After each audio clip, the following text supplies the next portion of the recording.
اسلام آباد وزیراعظم شہباز شریف متحدہ عرب امارات کے صدر کو $1 ارب قرض رول اوور کرنے کی درخواست کریں گے۔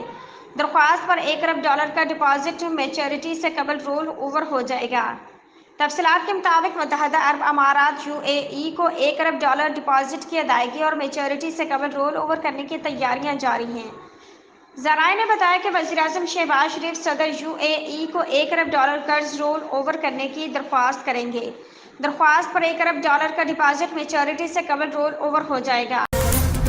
اسلام آباد آئندہ بجٹ میں سرکاری ملازمین پر نوازشات کی بارش ہوگی، تنخواہوں میں بڑے اضافے کی تجویز سامنے آ گئی۔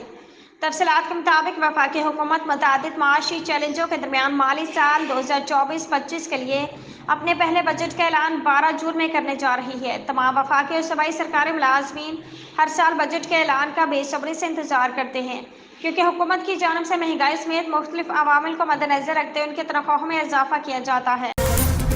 اسلام آباد جسٹس اطہر من اللہ نے نیب ترامیم کیس براہ راست نشر کرنے کی درخواست پر اختلافی نوٹ میں کہا کہ بانی پی ٹی آئی کو براہ راست دکھانا کسی قانون کی خلاف ورزی نہیں، وہ ملک کی سب سے بڑی سیاسی جماعت کے سربراہ ہیں۔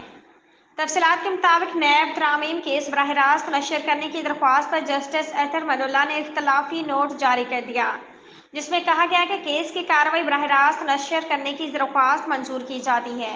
بنیادی حقوق کے تحفظ کے لیے براہ راست نشر کرنا ضروری ہے۔ وزیر مملکت برائے توانائی علی پرویز ملک نے واضح کیا ہے کہ حکومت نے نیٹ میٹرنگ کے حوالے سے کوئی پابندی نہیں لگائی۔ اپنے بیان میں انہوں نے کہا کہ نیٹ میٹرنگ کے حوالے سے پالیسی میں کوئی نظر ثانی نہیں کی جا رہی۔ نیٹ میٹرنگ پالیسی پر نظر ثانی ہوئی تو مشاورت سے ہوگی۔ علی پرویز ملک نے بتایا کہ حکومت پاکستان متبادل توانائی کے منصوبوں کو فروغ دے رہی ہے۔ قابل تجدید توانائی منصوبوں کا فروغ معیشت کو مشکل سے نکالنے کے لیے پرعزم ہے۔ منفی سیاست کرنے والوں کو منہ کی کھانی پڑے گی۔